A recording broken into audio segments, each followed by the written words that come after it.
This is the Garage Gym Athlete Podcast, and we're here to build autonomous athletes and put phenomenal programming into every garage, basement, and spare bedroom out there. I'm Jerred Moon, and I'm with Joe Courtney. We are strength and conditioning coaches who have turned over 20,000 people into garage gym athletes over the last decade. And we're here to reduce the information overload that exists in the health and fitness industry today. We're going to do that by covering relevant science and give actionable takeaways, not only from the data, but from our years of experience. So let's dive in.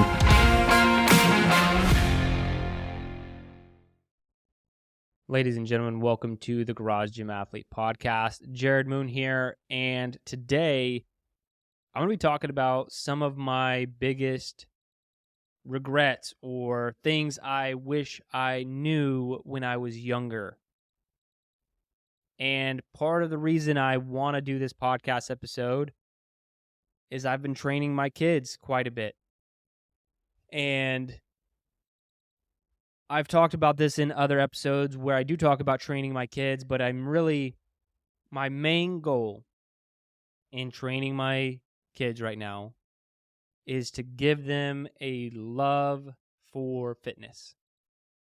And I feel like I just have this delicate glass ball that's just covered in Vaseline that I'm just trying to not, trip and fall or break it, because there's a fine line on everything.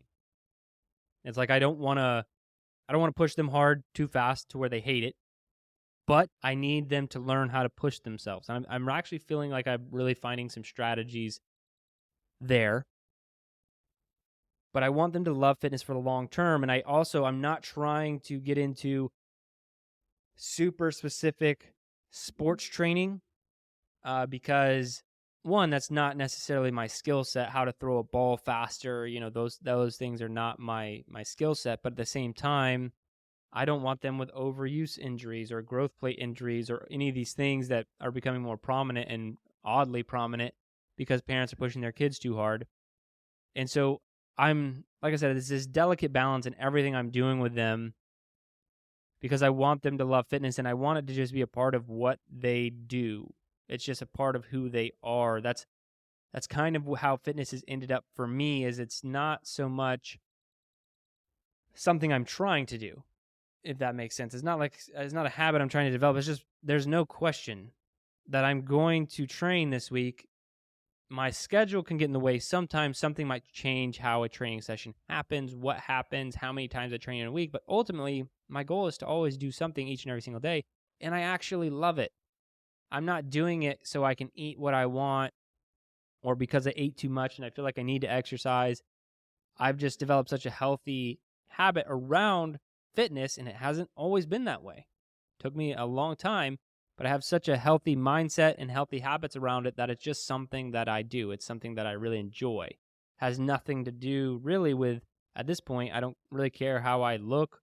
I don't really care what it has to do with burning calories or anything like that. It's just about optimal performance, longevity, and all the things that you get mentally with, and stress relief, all these things that come from doing fitness. That's what I utilize it for, and I want all these things for my kids.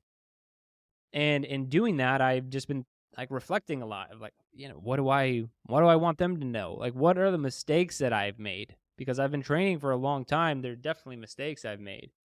And so I want to talk about some of those mistakes and some of the things I want to avoid, but with the preface that I'm pretty happy with where I'm at. I feel like I've done a decent job of, really, my schedule's never allowed me to train probably as much as I really would have, especially when I was younger, to train 2 or 3 times a day and go hard each and every single time and just lift a ton of weight. I feel like my body would be more broken had I had a different schedule. If I pursued being a professional fitness athlete or something like that, I think my body would be more broken down. But I actually feel great. My body feels great.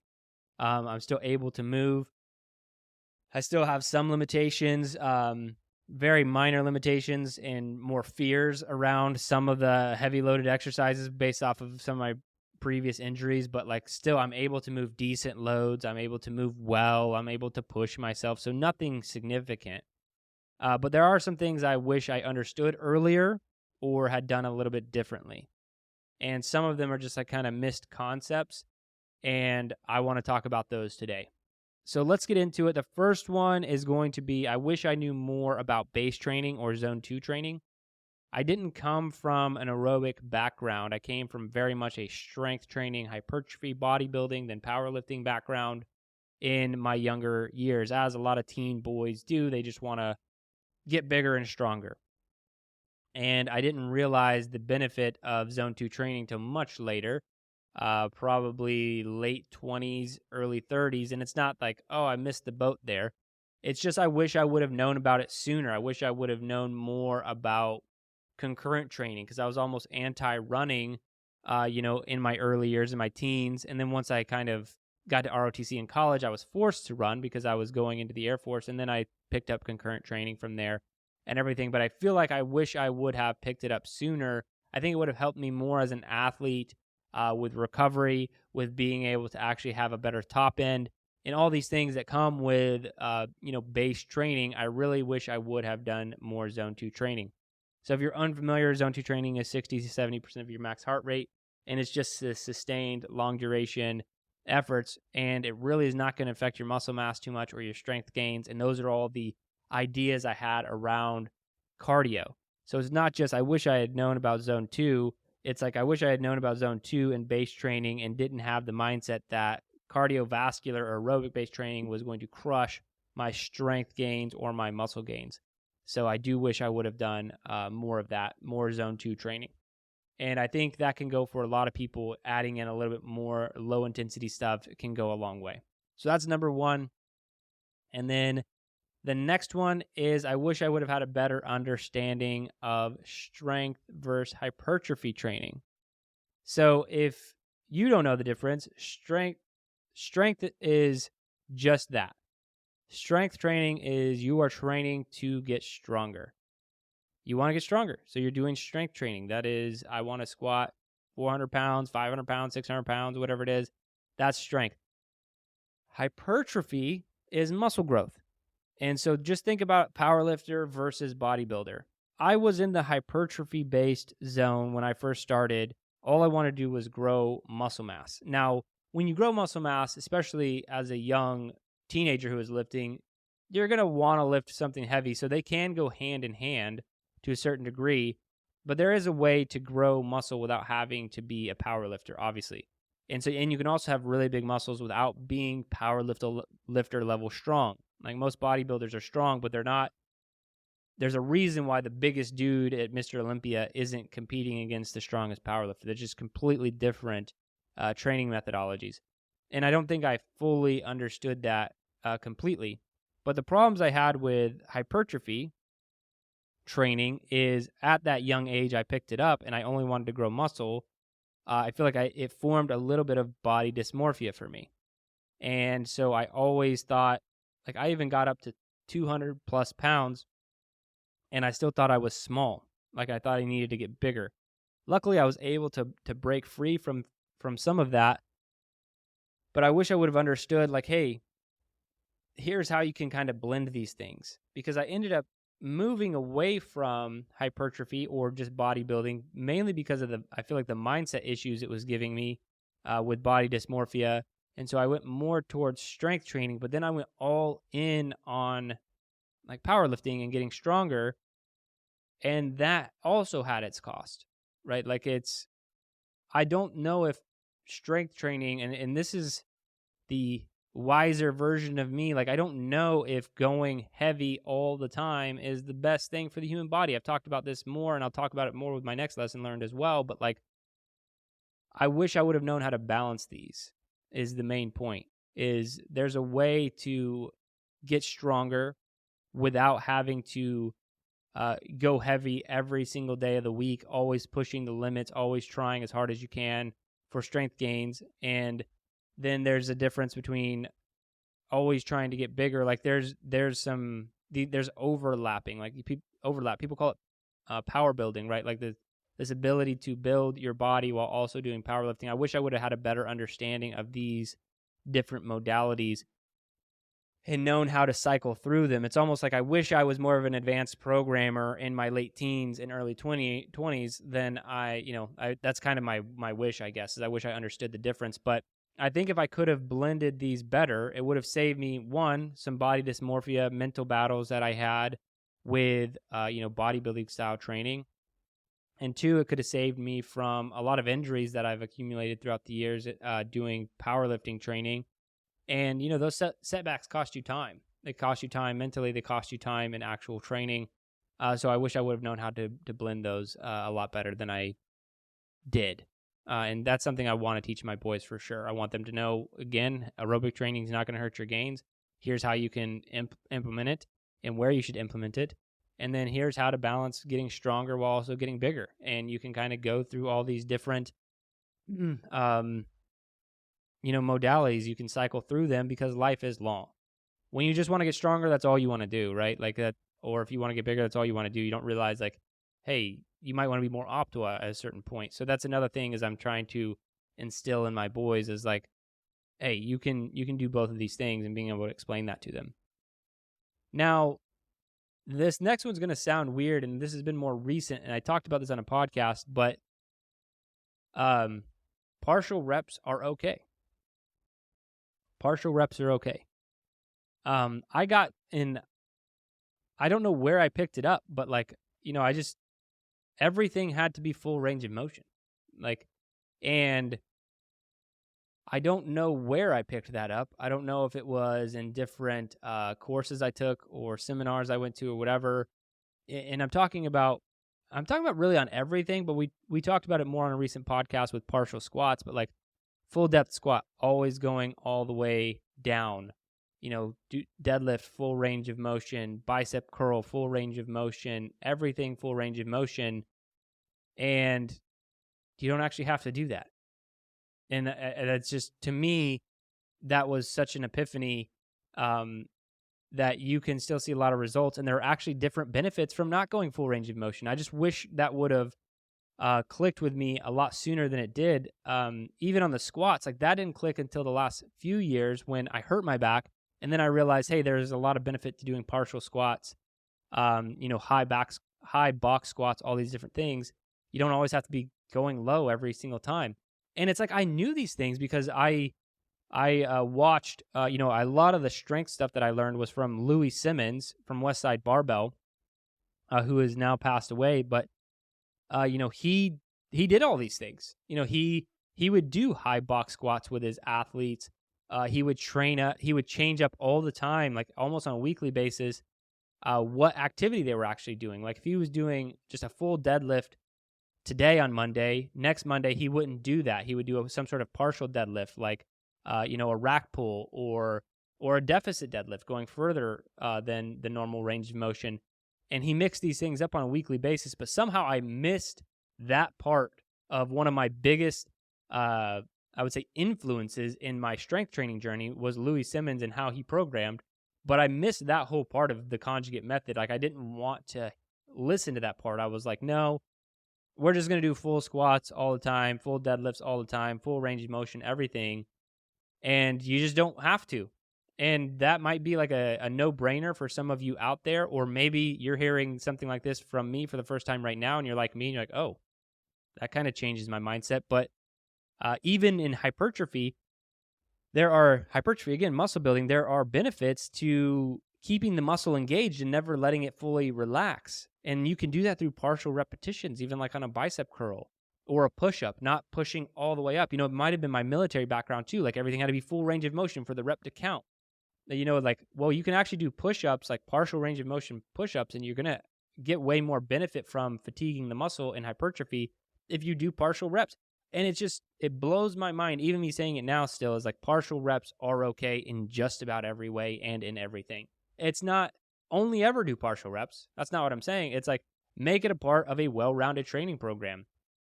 It's okay to do high box squats or super low squats or parallel squats or, quarter squats, 1/8 squats. They all serve a purpose. And this goes across all different exercises. Again, pulled from Louis Simmons, that's basically what he was doing. He didn't talk about that as much. He talked more about the movement based. And the real reason he was changing exercises week to week, and he's always doing that, is he wants you to be able to PR almost every time you go in the gym. So he finds a way for you to PR. It's like, yeah, I PR'd my normal full squat. It's like, okay, well then if you PR'd that this week, we're not doing that next week. Next week we're going to do a box squat, high box squat. And then if you like PR that, it's like, okay, well next week we're going to do an even higher box squat where we're going to add chains. And you see he adds all these like caveats to where it's technically a PR because it's not a squat, it's not a high box squat, it's a high box squat with chains. And so it's like a different type of movement every time.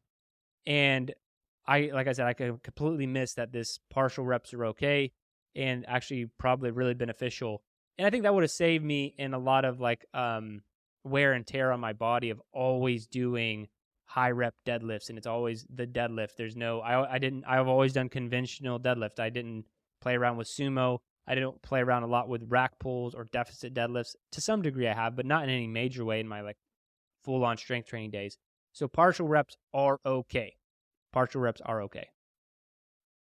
All right, the next one is high intensity is a tool, it's not the way to do things. And I learned this one, like I got that beat out of me probably by my mid-20s, but I probably beat it out of myself just because everything I wanted to do, everything I did was just high intensity all the time. Didn't matter what kind of session I was tackling, whether it was a strength training session, a mixed modal, like high intensity interval training, running, especially running. When I was trying to first get good at running in the Air Force, everything was as hard as I could do it all the time until I would burn out. Like it didn't matter if it was a 1 mile run, 1.5 mile run for the PT test, or if I was running 5 or 6 miles, it was always, what's the fastest I can go for this 5 or 6 miles? And then I would just be absolutely gassed by the end of it. Like there was no bit of like low intensity training. Going back to the first one where I talk about zone 2, this is kind of the opposite of like, I don't wish I only did zone 2. I wish I realized where high intensity fit in. Because if all you ever do zone 2, if that's all you ever did, you're not actually going to have a very good VO2 max. You're not actually going to be a very well-trained athlete. That's another like lesson I haven't necessarily made, but like lesson for people out there is like zone 2 is not like this secret key that unlocks everything. It's just a part of a well-rounded training program. But going back to high intensity is I just did everything with the utmost intensity all the time. And that's even improper in programming high intensity exercise.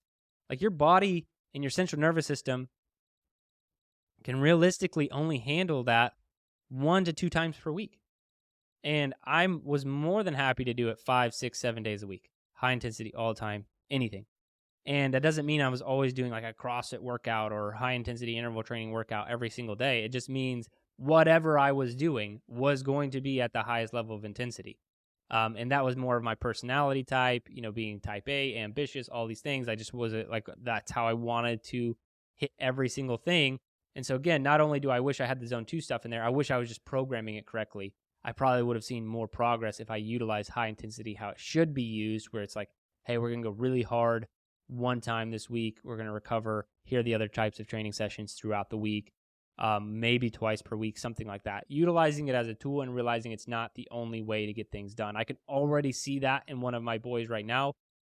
He basically thinks hard is the only way, as hard as it can be, as fast as it could be all the time. And that's something I'm going to have to teach and help him see, like, hey, there are other benefits to these other styles and methods of training. Now, the last one I'll kind of leave you with is don't normalize problems. And I got a story or two for you on this one, but don't normalize your problems. And this is very easy for us to do in very different ways. So, I mean, this could be, oh yeah, my lower back hurts when I squat, and that's just normal, or one step further, so I'm just not going to do that thing anymore. The more you train, the more you can start to normalize these things. And I see people do it all the time. I see runners do it. They normalize, a certain knee pain or a certain like, oh yeah, but it loosens up after 3 miles. Like I've heard all this crap just don't normalize your problem and go get help, from a professional, you know, just whatever the problem is.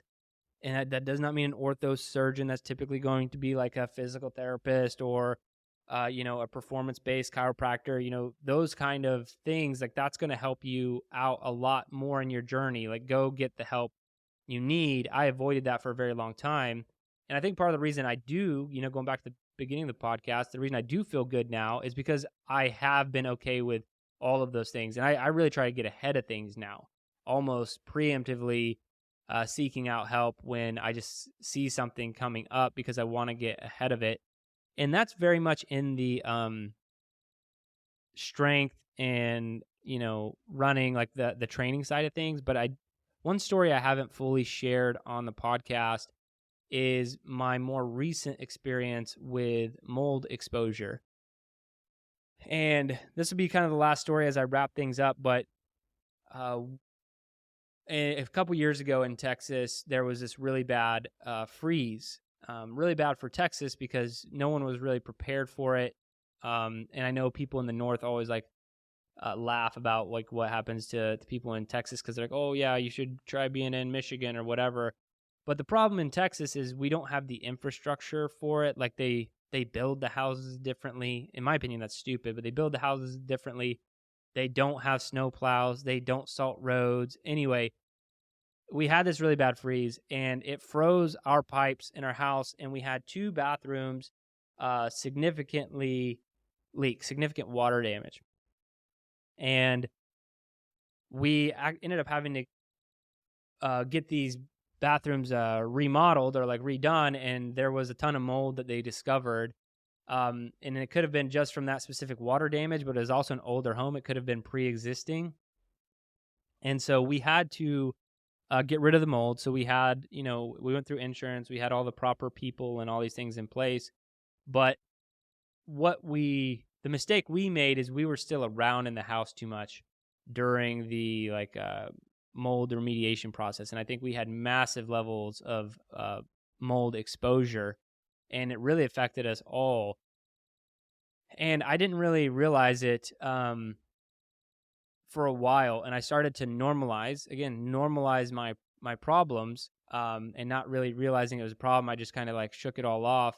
But here's like what was happening. Like previous to the mold exposure, I just have great energy levels. Like I sleep anywhere from 7 to 8 hours a night. I'm normally not that tired at the end of the day, but I go to sleep anyway. I wake up ready to go, like immediately out of the bed. That's been me basically my whole life, and that's me right now. But what happened was I was normalizing this. One of the big red flags for me is like I was just tired, like all the time. Like I was tired. Like I would wake up, I would have like a couple of cups of coffee. It would get me through 2 to 3 hours of the day. I'd be tired again. And then by the end of the day, I was actually going to bed around 8 p.m. sometimes, which is barely acceptable when I had my kids and their ages at that time. Like it was like they go to bed, I go to bed, and then I would immediately go to bed, and then I would sleep. Like I used to wake up at like 4:30 or 5 a.m. I'd do morning routine. Sometimes I'd work out, whatever. I'd sleep till the absolute last minute. I had to wake up until my kids, like I had to get them up to get ready to school. So sleeping from 8 p.m. till like 6:30 a.m. and I probably would have slept longer. And I just normalized that for a while. I was like, well, maybe things are stressful, going through the remodel process, or you got a lot going on at work, or, and I kept up all my good habits during this process, but ultimately I normalized everything. I just shrugged it off. I was like, nah, it's fine. But sleeping 10, 11 hours is so drastically different than how I was before, right? My energy levels are in the tank. I'm not doing anything how I should. And again, I haven't talked about this on the podcast too much, but I thought I'd bring it up as one of my biggest lessons learned, because it finally clicked And once the mold was gone and fully remediated, and like I was removed from that environment, like things started to get better. Things started to get a lot better, but it took a lot of time. It's taken a lot of time, and I feel like I'm just now like fully back to myself. But it took a very long time to get there. But I didn't realize it. I mean, part of the reason I wasn't talking about it on the podcast at the time is because I just didn't really know what was going on. Like I was just like, oh, maybe you're getting older. Like I said, maybe it's stress, like whatever. And it could have been a much bigger issue, but since things have been resolved and like we had all the mold testing done, we know it was mold. Like, this isn't like some like, half brain theory that I have. Like, it was definitely mold. And I worked with some doctors and did some different protocols and all these things. And I'm doing, like I said, I'm good now. Like I feel back to normal. But my whole point in telling that story or talking about normalizing your knee problem or your ankle problem or whatever is we all have a tendency to do that as we get older. Is we're like, hey, this is fine, or yeah, I'm just getting older, or whatever, blah, blah, blah. We have all these things. We start to normalize it. But what happens is you start to stack these normalizations, and that becomes an even bigger problem. Is it's like, yeah, my ankle does this, my knee does this, and yeah, I'm starting to sleep 11 hours a day. Like, these things can be serious health problems over time. These things can be bad. So seek out a professional and don't normalize your problems. Like, seek out, whether that's a medical doctor, a physical therapist, it doesn't matter. Go get the help that you need, and don't just try and Google and YouTube your way to all your answers. Like, work with the professionals who are out there who can actually help you. And I'm not trying to like go down this, you need all these medical interventions route, but like, if you have a problem, don't normalize it. Don't just think that this is how things are, right? It's not like, oh, I have a bad back. I hate that. Like, I have a bad back, it's just like, oh, that's permanent, huh? You have a bad back. I hate it when people say things like that, because you could probably go get help and fix the issue. And so I think that's my biggest takeaway for all health and fitness and training related things is, if problems start to creep up, don't normalize them. Don't justify them in your mind somehow. Go get the help you need and fix them as fast as possible. So that's what I've been reflecting on lately. More zone 2 aerobic based training, strength versus hypertrophy, how to blend those two without getting into any of the negative, negative side effects. Partial reps are okay. And high intensity is a tool, not only the way. And don't normalize or justify your problems. Get help with them. And I'm sure I'll reflect on more and have more things that I want to talk about over time. But that's it for this one. For all the Garage Gym athletes out there, we really appreciate you sticking around. And for anyone who wants to be a part of Garage Gym Athlete training, you can go to garagegymathlete.com and sign up for a free trial, and we'd love to have you. But that's it for this one. Remember, if you don't kill comfort, comfort will kill you.